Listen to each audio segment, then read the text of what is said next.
Эфирда яңалыклар вакыты, студияда Ләйсән Галиева исәнмесез. Бүгінгі шығарылышының төп темалары.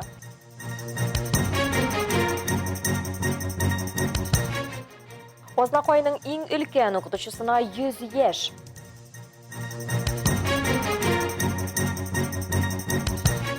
Күзгі түшінкілікке нешік берішмәске, табипларының файдалы кеңешлері. Төбәгібіз спортшылары танылған боксшыны иске ала. Район башлығы Тимур Нагумановның ВКонтакте шилтеріндегі шираттағы эфирі узған атнаның мөһим вакыйгаларына нәтиже ясаудан башланды. Әлбәттә, чараларның зуры қалабызның 70-ші туған көненә багышланган иде. Шул уңайдан Әлмәтнең Нефтче мәдәният сарайында зур тантана узды. Биредә үк фотокүргәзмәләр эшләде. Қолабыз холқы үшін оғымдағы ел юбилейларға бой болды. Әлмәтнең шәһәр болып ұйышуына 70 жыл, Ромашканы ятмасы ашылуға 75, Татарстанда нефть эшкәртүгә 80. Бұларның барысы да қолабыз туган көненә багышланган чарада тулысынча яктыртылды. Республикабызның нефть башкаласын төзү һәм үстерү башлыгынчында торган өлкән буынга һәм хезмәт ветераннарына ихтирам белән сугарылды. Также в этот день целый ряд наших общественных площадок предоставляли скидки, бесплатные посещения, был общественный проезд на транспорте. И, конечно же, мы собрали ветеранов и старшее наше поколение, которое непосредственно участвовало в развитии, в становлении нашего города. Постарались максимально охватить всех, скажем так, причастных непосредственно к этому процессу. Якты масштаблы вакыйгаларның берсе яшьләр өчен оештырылган фиджитал уеннары булды. Анда 1000 ярым катнашучы гариза биргән. Заманча уеннар үзендә классик спортны цифрлы спорт белән берләштерә. Әлмәт Digital Art фестивале балалар һәм яшьләрнең цифрлы сәнгатен һәм инженерлык иҗатын популярлаштыру өчен оештырылды. Аның кызаларында төрле юнәлешләрдә 73 команда катнашты, 26 команда җиңүче булды. Вообще это было такое очень интересное даже 4-дневное фестивальная программа, которая происходила у нас на территории инженерного лицея. Было огромное количество детей, молодежи, школьников, которые с удовольствием погрузились в атмосферу фиджитал и диджитал для того, чтобы испытать себя, поучаствовать в бесплатных мастер-классах. Тимур Нагуманов шулай бөтен Россия инвалидлар җәмгыятенә 35 ел тулы уңайнан райондагы оешма эшчәнлегенә тукталды. 2004 елда нигез салынган оешма 9709 кешене берләштерә. Ул инвалидлар өчен төрле чаралар үткәрә. Шул исәптән уеннар, очрашулар һәм турнирлар оештыра. Инвалидларга юридик ярдәм күрсәтү өчен дә җавап бирә. Хочу поздравить всех членов общества и, конечно же, особенно людей, которые ежедневно трудятся для того, чтобы внести свой посильный и очень важный вклад в дело поддержки и помощи инвалидов. Эфир кунаклары Фиджитал Әлмәт футбол номинациясендә җиңүче Месси футбол командасы Денис Пузырев, Данил Казанов һәм Ярослав Авакумов бәйгедә әзерләнү хакында сөйләде. Җиңү алып килгән хис кичерешләре белән уртаклашты. Ознақой районы Түбән Якый авылындағы мир кичерүче Тахира апа Асанова үзенең 100 яшьлек юбилейын каршылады. Тахира барый кызы Асанова 9 балалы ишле гаиләдә үсә. Бала чагы авыр елларга туры килә аның. Бөгелмә педагогик уку йортын тәмамлаганнан соң Балташ, Кәкре елга, Кәтем, Мәзгут, Түбән Якый, Мәлбагыш авылларында укытучы булып эшли. Гомуми хезмәт стажы 45 ел. Юбилар белән Ознакойдагы махсус хәбәрчебез Эльмира Шәрифуллина танышып кайтты. Тахира апа Асанова бик күп еллар мәктәптә укытучы булып эшли. Башлангыч сыйныфлар укыта ул. Һәм бүгенге 100 яшьлек бәйрәме дә Мәлбагыш авылы мәктәбендә уза. 100 яшькә җитүнең серләре нәрсәдә микән? Аныңмы? Без бик урман эчендәге авылда үстек. Анда үләнлек шәп күп. Шул үләннәрне күп ашаганнан күрәм. Тахира апа Асанованы котларга хезмәттәшләре, балалары, якыннары, ветераннар советы район җитәкчелеге килде. Бүген үзебезнең Азнакай муниципаль районыбызда бик олы, бик мөһим вакыйга. Үзебезнең хөрмәтле, яраткан ак әбиебезнең, матур апабызның, Тахира апаның бүген 100 еллык юбилее. Муниципаль район башлыгы урынбасары Роза Галиева юбилярга Рәсәй президенты һәм Татарстан рәисенең рәхмәт хатларын район исеменнән истәлек бүләкләр тапшырды. Бүгенге көндә Тахира апа кече улы Гамир гаиләсе тәрбиясендә яши. Әнибезне бәләкәй чактан тәрбияләп, яхшы юлга өйрәтте, укытучылар, һәрвакыт аны сүз тыңлап, укышканнар, укышманнар эшләп, эшкә өйрәтте. укырга өйрәтте, тормыш куарга өйрәтте. 100 яшьлек ак әбинең 9 оныгы, 20 оныкчыгы бар. Төрле якларда яшәсәләр дә, алар әбиләрен котларга кайтканнар. Беренчедән сәламәтлек телибез. Әбиебез безгә бик большой пример.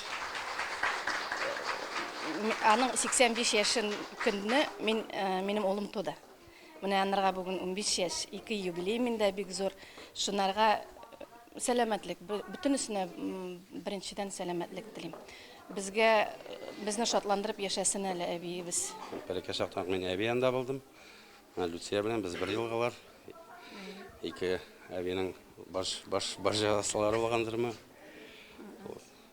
Җәй буе шунда үтте безнең һәр җәй каникул сайын шунда эшләргә өйрәтте инде печән вакытларында. Безгә ул әле бик зур терәк, безгә бик күп киңәшләр бирә ул. Хәзер дә ул телефоннан сөйләшкәндә бар яңалыкларны сөйләп тора безгә. Без бик рәхмәтлебез әбигә. Безне күп тормышта күп әйбергә өйрәтте. Бер гасырлык юбилей кичәсе мул табын артында матур котлаулар, күңелле чыгышлар белән узды. Илмира Шарифуллина, Рөстәм Акбаров, яңалыклар вакыты, Луч, Әлмәт телекомпаниясе. Өлкән яшьтәге кешеләр әйтүенчә, алар үз дөньяларын алып барганнар, эшләгәннәр һәм стрессның ни икәнен белмәгәннәр. Шуңа күрә 100 яшькә кадәр яшәгәннәр. Бүген исә мөгаен мәгълүмат күплеге тәэсир иткәнчә, көз җитү белән кайбер кешеләрдә көчсезлек, апатия, йокымсырау, эшләргә теләмәү барлыкка килә. Әлеге көзге күңелсезлек күп очракта сезонлы күренеш. Аны җитди авыру белән ничек бутамаска, организмга ничек булышырга икәнен киләсе сюжетта белгечләр аңлатыр. Екатерина Донченко һөнәре буенча администратор, рухи практикалар белән кызыксына. Шуңа да карамастан көзге күңелсезлек халәте аңа таныш. Симптомнарны юкка чыгару өчен үз ысулларын куллана. Когда бывает много тучек и серость за окном, я стараюсь больше гулять, побывать. Тәрәзә артында болытлар һәм соры төс күп булганда мин күбрәк йөрергә, паркта булырга тырышам. Шоколадны яратам, бигрәк тә шундый күп шоколад булган десерт мине сөендерә. Табибның фикерен белү кызык. Мондый көзге көннәрдә үзеңне шоколад белән сөендереп буламы? Бу ысул сәламәтлеккә файда китерәме? Принесет ли это пользу для здоровья? Белгеч әйтүенчә, бу авыру һәркем белән булырга мөмкин. Иң мөһиме аны вакытында танып, аңа каршы көрәш башлау. Һәм уртача күләмдә татлы десерт ярдәмчеләрнең берсе булып тора. Ләкин башка ысуллар да бар.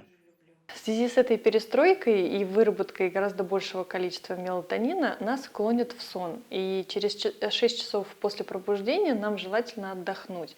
Если такая возможность есть, 30 минут сна, этого будет вполне достаточно для того, чтобы организм восстановился в это время.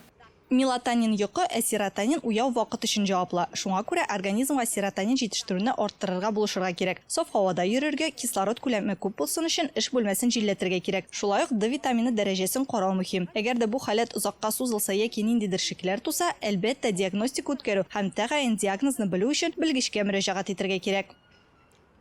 Сезгә ошаган эшләрне эшләгез, белгеч киңәшләрен тыңлагыз һәм сезнең организм барысы да яхшы икәнне аңлагач, көзге күңелсезлек халәте үзе бетәчәк. Алсу Нуриева, Рафаэль Сафин, яңалыклар вакыты, Луч Әлмәт телекомпаниясе.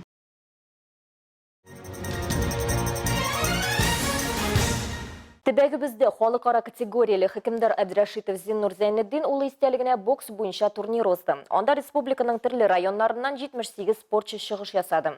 Турнирны ачу тантанасында шәһәр башкарма комитеты җитәкчесе Эльвир Габдрахманов, Зиннур Әбдрәшитовның тормыш иптәше Мисфирә ханым, кызлары һәм оныклары, дуслары да катнашты.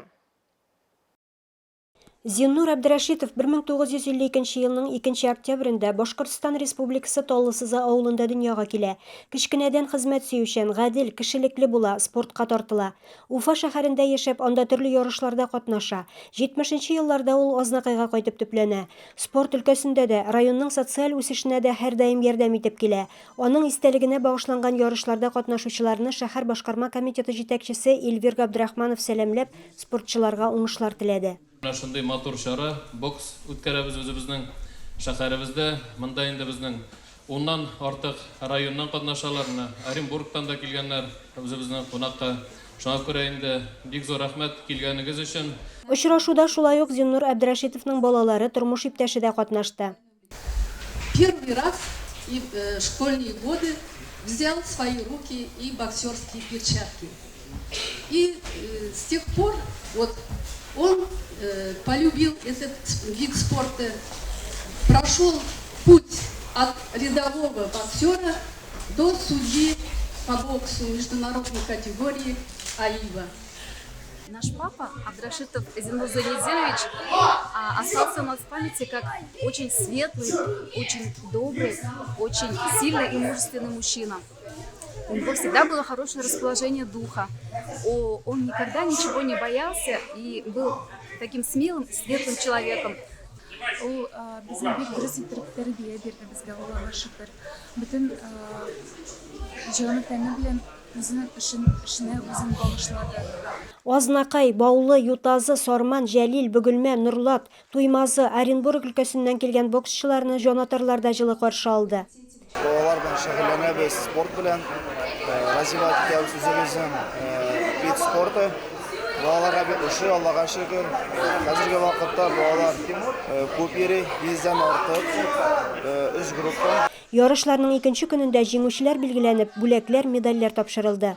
Илмира Шәрифуллина, Рөстәм Әкбәров, Яңалыклар вакыты, Луч, Әлмәт телекомпаниясе. Бүгінге шулар иде. Мин Ләйсән Галиева һәм монтаж операторы Динара Гайнуддинова сезнең белән сау булашабыз. Исән сау булыгыз.